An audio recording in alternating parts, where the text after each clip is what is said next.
Yes, very good morning, friends.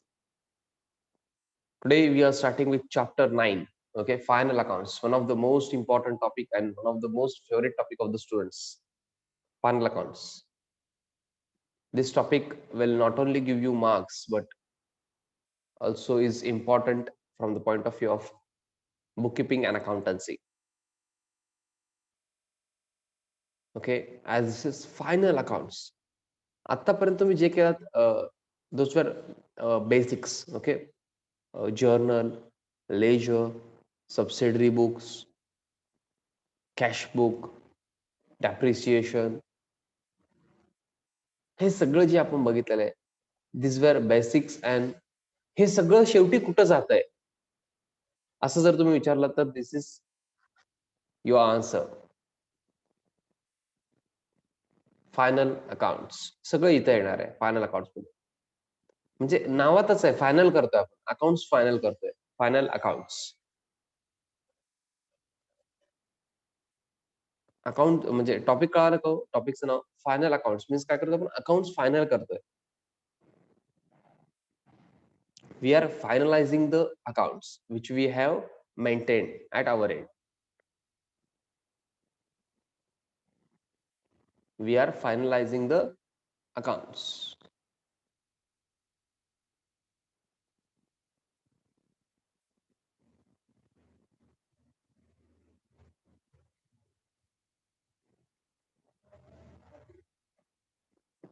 Yes.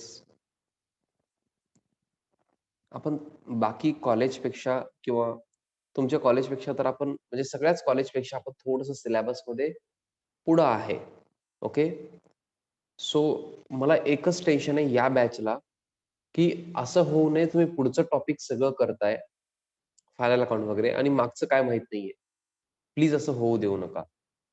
त्यासाठीच आपण taste घेतोय आणि तुम्ही ॲज कॉलेजमध्ये जेव्हा हे टॉपिक चालू असणार आधीचे, काही जणांकडे अजून लेजर सबसिडरी बुकच चालू आहे. मग ते ॲज अ रिव्हिजन तुम्ही सॉल्व्ह करा कॉलेजमध्ये. रिव्हिजन झाल्यासारखंच ना मग. ऑलरेडी क्लासमध्ये झालं म्हणजे तुमचं तिथं रिव्हिजनच आहे. बट जर तुम्ही इग्नोर करत असाल तिथं क्लास वगैरे म्हणजे कॉलेजचे लेक्चर करत नसेल, प्रॉब्लेम काय होणार, तुम्हाला टॉपिक येतंय असं वाटतंय, but because of less revision or not at all, okay, रिव्हिजनच करत नाही तुम्ही. Not at all seeing this topic, the topic, subsidiary book, ledger, कुठलंही टॉपिक असो, आता जे तुमचं कॉलेजमध्ये चालू आहे, जे तुम्ही बघतच नसेल आणि त्या टेस्ट पण देत नाहीये क्लासमध्ये. प्रॉब्लेम्स काय होतात, इन्क्रीज होतात आफ्टरवर्ड्स. मग तुम्हाला असं वाटतंय की सर तुम्ही परत एकदा टॉपिक घ्या, which is not possible. Okay, please try to understand. बोलायला म्हणजे तुम्हाला म्हणायला फार इझी होते सर परत एकदा टॉपिक घ्या, but that is not at all possible. Please try to understand. So तुम्ही रिवाइज करत राहायचंय, सो दॅट तुम्ही टचमध्ये राहणार टॉपिकच्या अँड तुमचं स्कोर पण चांगलं होईल. अकाउंटमध्ये असं कधीच चालत नाही की तुम्ही फक्त मी फायनल अकाउंट करतो सर, आधीचे टॉपिक केले नाही तर चालतंय का? असं कधीच चालणार नाहीये. That is not at all possible in 11th 12th और सीए कोर्स ऑल्सो. तुम्हाला सगळे टॉपिक यायला पाहिजे. ऑप्शनला सोडायचं नाहीये काहीच. आणि तुम्हाला फार चांगलं अपॉर्च्युनिटी आहे. तुम्ही सगळ्यांच्या किती पुढे आहे बघा, कॉलेजच्या वगैरे किती पुढे आहे आपण. तुमच्याकडे एवढं ऑलरेडी नॉलेज आहे टॉपिकचं. सगळं टॉपिक, कंप्लीट टॉपिक तुम्हाला येतंय. अजून काय पाहिजे तुम्हाला? Literally nothing. फक्त तुम्ही रिव्हिजन करायचंय. जेव्हा कॉलेजमध्ये टॉपिक चालू असते ॲज अ रिव्हिजन ते क्वेश्चन सॉल्व्ह करा. सेम क्वेश्चन असले तरी सॉल्व्ह करायचं. काही प्रॉब्लेम नसायला पाहिजे तुम्हाला. Okay. So today we are starting with final accounts. Maybe तुम्हाला असं वाटेल सर सिलेबस कुठं कंप्लीट होतंय का काय सर आपलं लवकर. टेन्शन घेऊ नका. आपण थोडंसं स्लो घेऊ अजून. आपण कुठं काय पळत नाहीये. असं एकदम फास्ट घेऊन आपण संपवलं सिलेबस असं नाही. आपण करेक्ट पेसला चाललो. तुम्हाला काय वाटतं एकदम आपण फास्ट आलो का? आपल्या क्लासमध्ये आता भरपूर जणांचे फर्स्ट लेक्चर पासून आहेत. फर्स्ट, सेकंड लेक्चर पासून. आपण एकदम फास्ट आलो का मला सांगायचं? म्हणजे आपण एकदम फास्ट घेतो का? नो. मला तर वाटतं मीडियम पण घेत नाही मी. सुरुवातीला तर फार स्लो असतो. ओके. म्हणजे टीचिंग स्टाईलच तसं आहे माझं. ओके. मी असं स्पेसिफिकली तुमच्यासाठी स्लो आहे असं नाहीये. In every topic, in every batch, 11th, 12th of CA Foundation, I try to be slow at for first two, 3 questions, and then थोडंसं मीडियम असतं पेस माझं. फायनल अकाउंट्स आपण स्टार्ट करू. मी एवढंच सांगतो, फायनल अकाउंट्स हे तुम्हाला 11th ला आहे, देन 12th ला आहे, देन CA फाउंडेशनला आहे, देन काहीही करा तुम्ही अकाउंट्स मध्ये तिथं आहे. सगळीकडे फायनल अकाउंट आहे. बिकॉज फायनल अकाउंटच मेन आहे. इनडायरेक्टली सांगायचं म्हणजे शेवटी आपण इथंच येतो ना हो. म्हणजे तुम्ही कुठं निघालात म्हणलं तर फायनल अकाउंट्स कडे निघालो आपण अकाउंट्स मध्ये असं असतंय ते. हा. सर मग फायनल अकाउंट मध्ये आपण काय करणार आहे? मला सांगा आपण बिझनेस का करतो? Suppose I have started a business. I have a showroom called Subodh Trading Company for I think electronic shop. Okay, Subodh Electronic Shop असं इलेक्ट्रॉनिक्स सगळं आहे समजा. अँड म्हणजे सगळंच आहे त्याच्यामध्ये.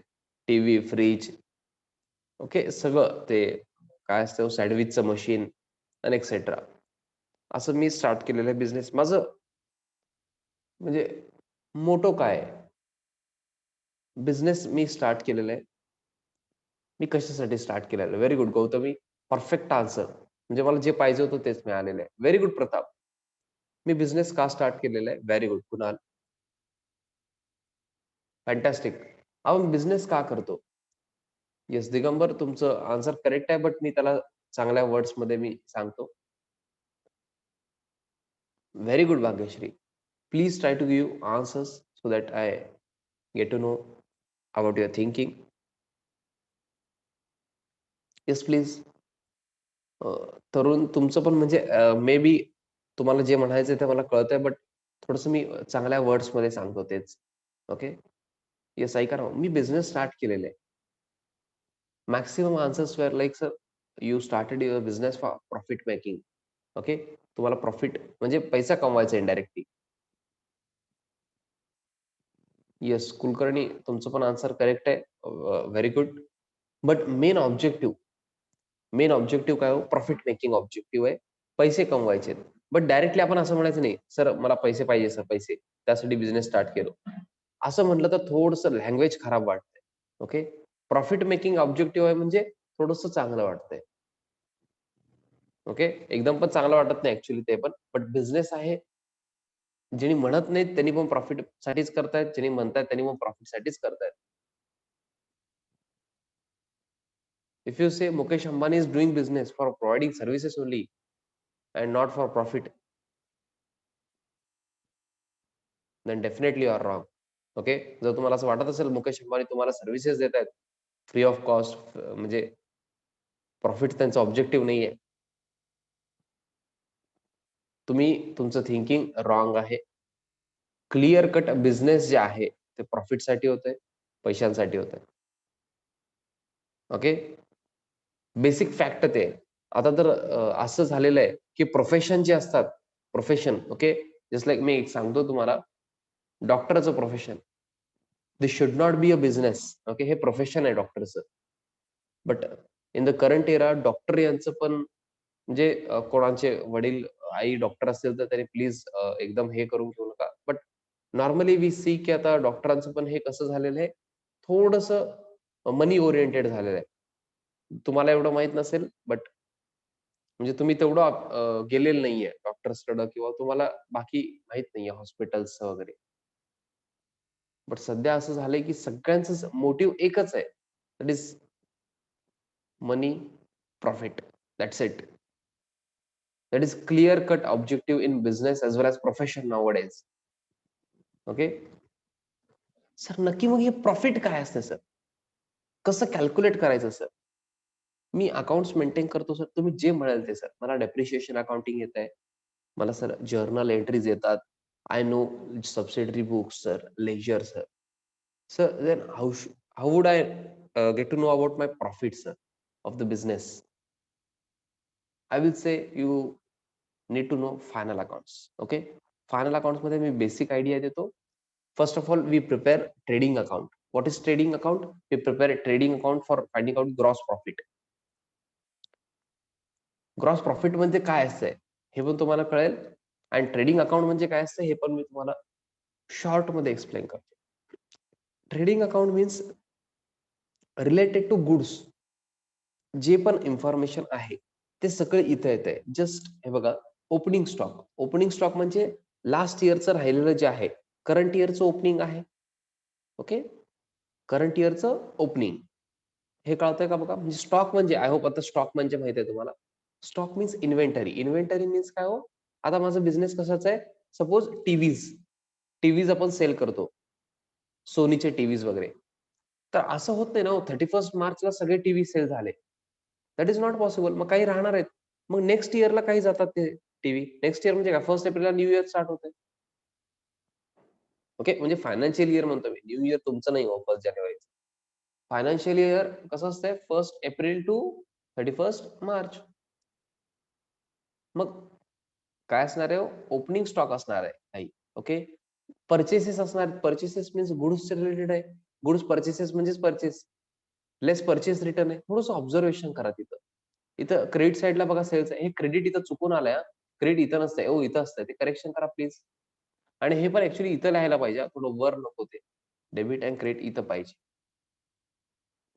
ओके, आय होप तुम्हाला कळालं. प्रेझेंटेशन मी थोडंसं इम्प्रूव्ह करणार आहे ह्याच्यापेक्षा अजून.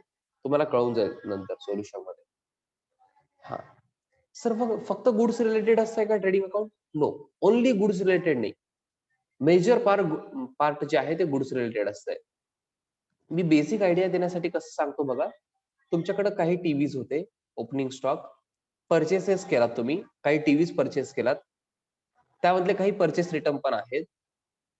ओके, काही सेल केलात, काही सेल्स रिटर्न पण आहेत, आणि शेवटी काही राहिलेत ते क्लोजिंग स्टॉक इथे आहे बघा, क्रेडिट साइडला. दिसतंय का? म्हणजे कसं झालं सांगतो एक्झाम्पल. तुमच्याकडे डेअरी मिल्क होते 5 डेअरी मिल्क सगळ्यांकडे होते तुमच्याकडं. तुम्ही परचेस केलात, suppose purchase minus purchase return. Okay, एखादा डेअरी मिल्क खराब लागलं, तुम्हाला खराब मिळालं, तर तुम्ही रिटर्न पण केलेलं आहे, आणि नेट तुम्ही परचेस केलात 15 डेअरी मिल्क. ओके, मग तुम्ही खाल्लात, कन्झ्युम केलात. आता तुमच्यासाठी मी एक्झाम्पल देतोय, म्हणजे तुम्ही सेल करत नाहीये, तुम्ही खाताय. मग तुम्ही कन्झ्युम केलात, ते डेअरी मिल्क खाल्लात. किती हो, 12 डेअरी मिल्क तुम्ही खाल्लात. मग तुमच्याकडे किती राहिले मला सांगा. 5 होते प्लस 15 परचेस केलात, 20. मग 20 मध्ये 12 तुम्ही खाल्लात. सॉरी 12, 20 मध्ये 12 तुम्ही खाल्लात. ओके, कन्झ्युम केलात. तर किती राहिले हो, 8. That's it. You know trading account. Almost तुम्हाला बेसिक कळालेलं आहे. दिस इज टू ओपनिंग स्टॉक. तुमच्याकडे डेअरी मिल्क होतं, तुम्ही परचेस केलात 15. सेल ऑर कन्झ्युम, तुम्ही आता कन्झ्युम केलात, बट मी सेल केलात समजतो. अँड राहिलेलं जे आहे ते 8 stock. This is the basic idea. Okay, this is trading account. Sir, मग फक्त तुम्ही गुड्स रिलेटेड नाही म्हणलात सर. मग तुम्ही अर्धवट सांगितलं. नक्की काय असणार सर? गुड्स सोडून काय असणार आहे? डायरेक्ट एक्सपेन्सेस असतात. Something called as direct expenses. That is directly related to purchases or manufacturing expenses are included in trading account. एक तर गुड्स रिलेटेड सगळं येणार, आणि डायरेक्ट एक्सपेन्सेस येणार.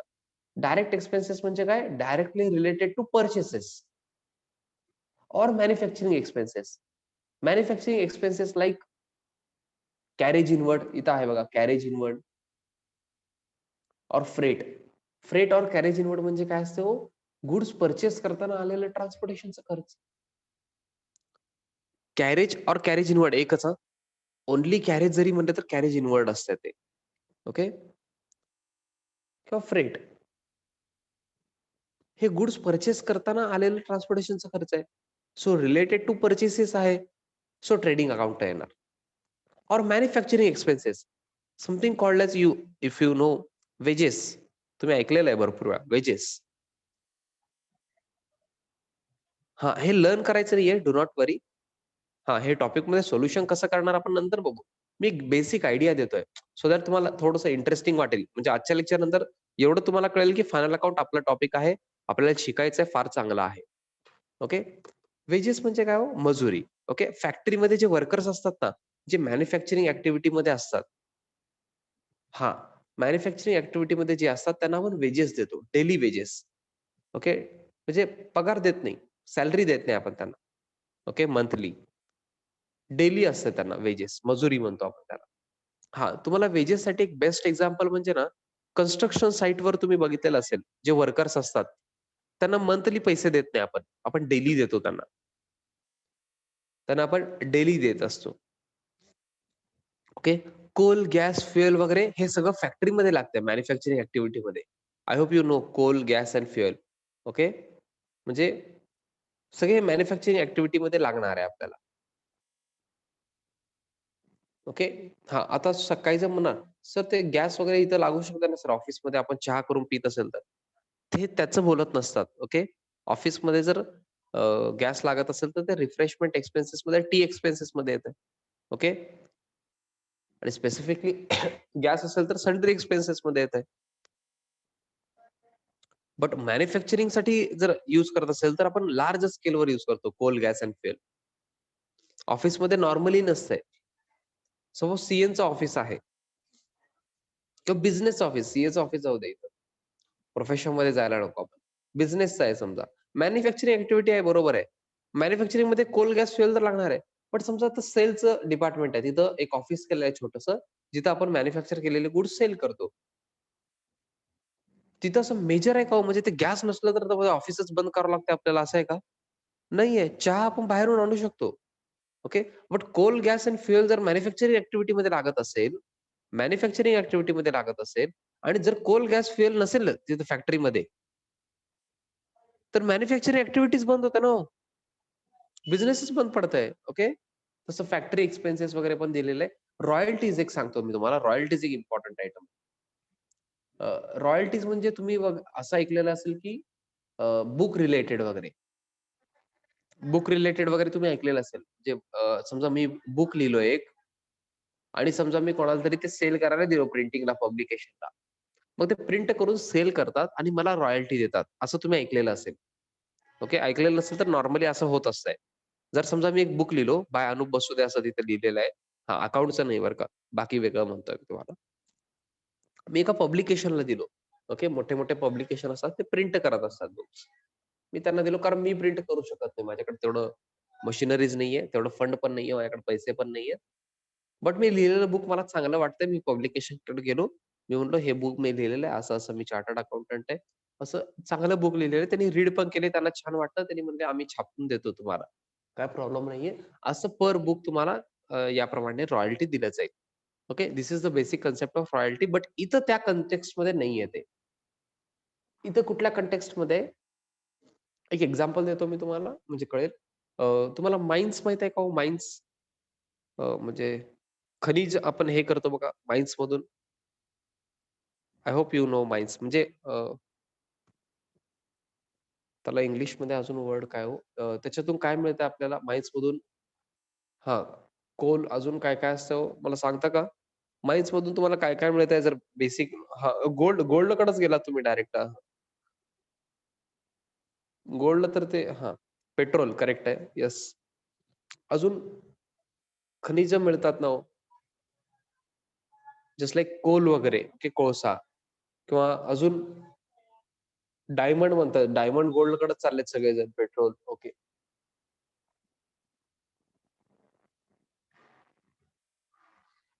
ओके. असं नाही की तिथं फक्त डायमंड गोल्डच मिळतात. अ, ओके. हां. मग तिथं कसं असतंय, ज्याची जागा आहे ना, ओके, गॅस वगैरे पण ओके, ओके. ऐका ना, ऐका ना.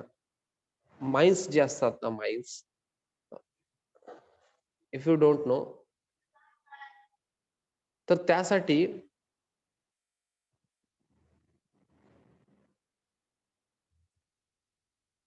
आपल्याला रॉयल्टीज द्याव्या लागतात. सपोज मी माईन यूज करतोय.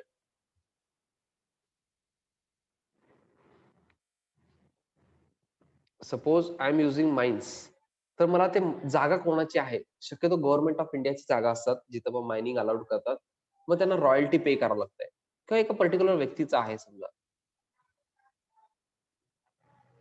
तर त्यांना काय करावं लागतं? रॉयल्टीज पे करावं लागतात. मग मॅन्युफॅक्चरिंग करण्यासाठी मला ते लागणारच आहे.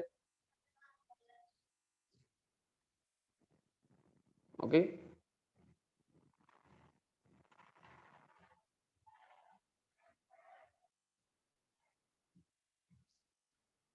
मग मॅन्युफॅक्चरिंग रिलेटेड असल्यामुळे आपण ट्रेडिंग अकाउंट घेतलेलं आहे. ओके.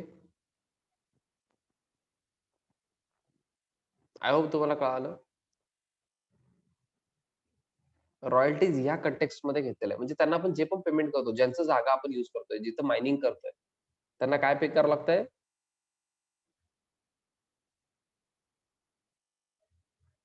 रॉयल्टीज पे करावं लागतात. ओके. कारण त्यांची जागा आहे ना हो. आणि त्याने रेंटवर देऊ शकत नाही. विचार करा. कारण काय खाली काय मिळणार माइन्स मध्ये हे आपल्याला माहित आहे का हो? आपल्याला माहित आहे का? हा, म्हणजे अंदाज लावू शकतो, आता टेक्नॉलॉजी तेवढं आलेलं आहे. बट गॅरंटी देऊ शकतो का आपण, मला सांगा? ते मायनिंग करण्याच्या आधी त्या माइन्स मध्ये काय आहे, किती मिळणार, काय आपण अंदाज करू शकतो का? हा. बट मॅन्युफॅक्चरिंग ऍक्टिव्हिटी मध्ये जर ते गरजेचं असेल तर तिथं रॉयल्टी मला द्यावं लागतंय. ओके. तिथं रेंट वगैरे नसतंय normally. Okay. So related to manufacturing आहे, डेबिट साईडला आहे त्या ट्रेडिंग अकाउंटच्या. आय होप तुम्ही डेबिट क्रेडिट व्यवस्थित केलेलं आहे. अजून ट्रेडिंग अकाउंट मध्ये गुड्स रिलेटेड जे मी येत आहे म्हणलो, हे एक लक्षात ठेवा, एक सेंटेन्स मी नंतर रिपीट पण करणार आहे, बट लक्षात ठेवा, बिझनेस मधून गुड्स जात असतील, okay, if goods goes out of the business, तर ट्रेडिंग अकाउंटच्या क्रेडिट साईडला येतो बघा आपण. ट्रेडिंग अकाउंट क्रेडिट साईडला ऑब्झर्व करा, goods distributed as free sample, म्हणजे ते जिओ वाले फ्री सिम कार्ड दिले होते बघा, just like that. Goods free sample म्हणून दिलो. तुमच्याकडे टीव्ही आहेत, तुम्ही 4-5 जणांना टीव्ही फ्री दिलात. बिझनेस मधून तर गुड्स गेले ना हो. That's it. Trading account credit side. Sale पण बघा तिथंच आहे. सर सेल्स रिटर्न कसं येतंय मग सर? आपल्याला मिळालेले असतात. अहो लेस आहे ते. लेस सेल्स रिटर्न आहे. That is part of the presentation. Okay. किंवा कधी-कधी जर तुम्हाला आठवत असेल, तर ते ड्रॉइंग्स हो, goods taken over by partner और proprietor. Goods taken over by proprietor for personal use. असं आलंय बघा ट्रान्झॅक्शन काही वेळेस. If you remember. Goods taken over by proprietor for personal. Goods घेऊन गेला पार्टनरनी, सॉरी प्रोप्रायटरनी. प्रोप्रायटरने गुड्स घेऊन गेलेले पर्सनल यूजसाठी. म्हणजे बिझनेस मधून तर गुड्स गेले ना हो. Trading account credit side. हे लक्षात ठेवा, पुढे कामाला येईल. ओके. आणि हे सगळं आपण घेऊन ना काय करतो, बेसिक आयडिया हे काय करतोय आपण, तर ट्रेडिंग अकाउंट प्रिपेअर करून आपण काय करतोय, ग्रॉस प्रॉफिट और ग्रॉस लॉस फाइंड आउट करतोय. सर हे काय असतं ग्रॉस प्रॉफिट? तुम्ही ग्रॉस हे वर्ड तुम्हाला नंतर कळून जाईल, ग्रॉस कशाला म्हणतोय. प्रॉफिट किंवा लॉस हे तुम्ही बघा. Okay. Credit side means income side, हे लक्षात ठेवा. कारण इथं सेल वगैरे आहे, दिसतंय का तुम्हाला? सेल वगैरे. सर हे goods distributed as free sample कुठं सेल आहे? त्याचा उद्देश वेगळा आहे. ट्रेडिंग अकाउंटच्या क्रेडिट साइडला जायचं. बट नॉर्मली आपण क्रेडिट साइडला इन्कम घेतो. ओके. आणि डेबिट साइडला एक्सपेन्स आहेत सगळे. ओके. जस्ट लाईक पर्चेसेस, हे डायरेक्ट एक्सपेन्सेस, कॅरेज इनवर्ड वगैरे. तुम्ही म्हणताना काय म्हणायचं, credit side is income side, debit side is expenses. Just like nominal account, trading account is nominal account only. Okay. मग डेबिट साइडला एक्सपेन्सेस अँड लॉसेस असणार, and incomes and gains credit साइडला असणार. ओके. बट ट्रेडिंगचं specific criteria goods related पाहिजे वगैरे, ते आपण बघणारच आहे. हा, मला सांगा, इन्कम जास्त आहे, प्रॉफिट असणार का loss? What do you think? Income जास्त आहे, क्रेडिट साइड जास्त आहे. कॉमन सेन्स मला रिक्वायर्ड आहे. इन्कम जास्त आहे, credit side is more, profit और लॉस? इन्कम और क्रेडिट साइड इज मोर. तुम्ही टोटल केलात, क्रेडिट साइड जास्त आहे. Very good. इन्कम साइड जास्त आहे तर प्रॉफिट आहे. त्यामुळं तेव्हा आपण लिहितो डेबिट साइडला to gross profit something something. कळालं का? डेबिट साइडला कमी आहे ना, मग टू ग्रॉस प्रॉफिट लिहितो आपण. हे कॅरीड डाऊन. हे प्रेझेंटेशन नंतर कळेल तुम्हाला. ओके. येस. हे ग्रॉस प्रॉफिट कुठं, आता डेबिट साइड जास्त असेल तर ग्रॉस लॉस हे तुम्हाला ऑटोमॅटिकली कळायला पाहिजे. डेबिट म्हणजे एक्सपेन्सेस जास्त असेल तर ग्रॉस लॉस. आता हे घेऊन आपण पुढे जातो कुठं, प्रॉफिट अँड लॉस अकाउंटला. Sir profit and loss account का प्रिपेअर करतो आपण? नेट प्रॉफिट फाइंड आउट करण्यासाठी. कशासाठी? नेट प्रॉफिट फाइंड आउट करण्यासाठी. तुम्हाला आता कळालं असेल आपण वर ग्रॉस का म्हणतो, कारण नेट प्रॉफिट इथे येणार आहे. ते एक प्रॉफिट म्हणजे प्रॉफिट तेवढंच नाहीये ट्रेडिंग अकाउंट मध्येच. ऍक्च्युअल नेट प्रॉफिट आपल्याला कुठं मिळणार आहे? प्रॉफिट अँड लॉस अकाउंट मध्ये. इथं पण डेबिट क्रेडिट थोडं व्यवस्थित आहे, इथं व्यवस्थित दिलेलं नाहीये. करेक्शन करा बुक मध्ये प्लीज, नाहीतर इथं लिहिणार तुम्ही क्रेडिट कुठं तर. हा, असं करू नका प्लीज. कॉर्नरला पाहिजे डेबिट क्रेडिट. सर ते ग्रॉस प्रॉफिट कॅरी डाऊन का लिहिलं होतं? ते ब्रॉड डाऊन इथं होत आहे बघा, दिसतंय का? अपोजिट साईडला P&L अकाउंटच्या. ऑब्झर्व करा ओ please. Gross and net means, हा हे झालेलं आहे ना हो. ऐका ना, परवा टेस्टच्या डिस्कशन मध्ये पण सांगितलं मी. फोन पार्के कॉन्सन्ट्रेट करा. 120 रुपीजचं एक प्रोडक्ट आहे. काय आता तुम्ही काही अजून करू शकता. दिस इज ग्रॉस समजा. मी ग्रॉस का म्हणतोय तुम्हाला कळतंय. आता हे डिस्काउंट आहे ह्याच्यावर 20 रुपीजचं. 100 रुपीज नेट आहे. हे ग्रॉस आणि हे नेट. कळालं का डिफरन्स? तसंच ग्रॉस प्रॉफिट आहे. पण त्याच्यामध्ये अजून काही एक्सपेन्सेस आणि लेस करायचे, इन्कम ऍड करायचंय. मग मला नेट मिळणार. ओके, मी एक एक्झाम्पल दिलं. प्रोडक्ट आहे, डिस्काउंट मिळालं मला, नेट प्राइस. ओके, हे बेसिक एक्झाम्पल तुम्हाला कळतंय म्हणून मी सांगितलं. ग्रॉस म्हणजे बिफोर डिस्काउंट असतंय, नेट म्हणजे आफ्टर डिस्काउंट. ओके, पण ते हे प्रॉफिट बद्दल सांगत नाही मी. ग्रॉस आणि नेटचं मिनिंग सांगण्यासाठी सांगतोय. I hope you are getting it फोन पार्के. ओके, हा, हे झालं ग्रॉस आणि नेटचं मिनिंग. हा, प्रॉफिटचं तुम्हाला कळून जाईल जर ते आयटम्स त्यातले कळाले तर. ओके, एवढं लवकर कळणार नाही. आता ग्रॉस प्रॉफिट आणि नेट प्रॉफिट असं आपण का म्हणतो? हे आयटम्स बघितल्यानंतर कळतात. ओके, ह्याच्यामधले आयटम्स आहे बघा, हे सॅलरीज, वेजेस, इथे एक्सपेन्सेस आहेत सगळे. परत we call it as indirect expense. वर आपण डायरेक्टली रिलेटेड टू पर्चेसेस आणि मॅन्युफॅक्चरिंग एक्सपेन्सेस घेतलो. इथं इनडायरेक्ट एक्सपेन्स घेतो आपण, indirect. Okay, and indirect income पण क्रेडिट साइडला. ओके, ते ग्रॉस होतं, त्यामुळं ते फक्त रिलेटेड टू गुड्स जे आहे, ट्रेडिंग अकाउंट प्रिपेअर करून काढलो आपण. बट नेट आपण अजून काढायचं आहे. ते ग्रॉस प्रॉफिट कॅरी डाऊन बघा, डेबिटला होतं. मग अपोजिट साइडला ब्रॉड डाऊन झालंय, दिसतंय का बघा? येस. आणि ग्रॉस लॉस असेल तर तिथं क्रेडिटला असणार, त्यामुळे इथं डेबिटला ब्रॉड डाऊन झालेला आहे. दोन्ही एक सोबत असत नाही, एकच असतंय कुठलं तरी. ओके, ग्रॉस प्रॉफिट किंवा ग्रॉस लॉस. मग त्याच्यामध्ये आपण काय करतो? इनडायरेक्ट एक्सपेन्सेस घेतो, जसं सॅलरी. तुम्हाला माहिती आहे आता हे. अहो, माहिती आहे ना सगळ्यांना? Salary, rent, insurance, bank charges, discount, audit fees, depreciation माहिती आहे ना? हे सगळे expenses indirect. Travelling expenses, advertisement, printing and stationery. कधी ऐकल्यासारखं वाटतंय का नाही? सर फक्त एक्सपेन्स असणार का? नाही, लॉस पण असणार आहे. Loss by fire, loss by theft, सगळं असणार आहे. हे झालं expenses and losses. Debit side तुम्हाला कळालं असेल, इथं पण एक्सपेन्सेस अँड लॉसेसच आहे. ओके, आणि क्रेडिट साइड इन्कम असणार आहे बघा. Rent received, commission received, interest on investment, interest on deposit, miscellaneous income, dividend received, sorry discount received, incomes and gains आहे क्रेडिट साइड. असं पण काही आयटम्स घेणार. सर आम्हाला कसं कळणार कुठलं काय घ्यायचं, कधी घ्यायचं? सर मी आहे ना हो, मी आहे, टेन्शन घेऊ नका. जोपर्यंत मी आहे तोपर्यंत तुम्ही टेन्शन घेऊ नका. मी गेल्यानंतर घ्या. Okay, yes. आता क्रेडिट साइड जास्त आहे म्हणजे इन्कम जास्त आहे, मग तुम्ही लिहिणार to net profit transferred to capital account. Capital अकाउंटला आपण का पाठवायचं नेट प्रॉफिट? तर नेट प्रॉफिट हे कोणाचं आहे हो? ज्यांनी प्रोप्रायटर आहे, ज्यांनी मालक आहे, त्याला द्यायला पाहिजे ना. प्रॉफिट कोणाला द्यायला पाहिजे? तुम्हाला काय वाटतंय? प्रॉफिट कोणाला द्यायला पाहिजे? ओनरला, प्रोप्रायटरला. मग त्यामुळे कॅपिटलला आपण ट्रान्सफर करतो नेट प्रॉफिट. आणि नेट लॉस झाला तरी पण कॅपिटललाच ट्रान्सफर करायचं. समजा डेबिट साइड जास्त आहे, नेट लॉस असतंय कधी-कधी. ओके, हे पण कॅपिटलला ट्रान्सफर करायचं. कसं करायचं काय टेन्शन घेऊ नका. प्रॉफिट अँड लॉस अकाउंट झाल्यानंतर आपण हे नेट प्रॉफिट कुठं घेऊन जातो? कॅपिटलला. म्हणजेच कॅपिटल असतं बॅलन्स शीटमध्ये.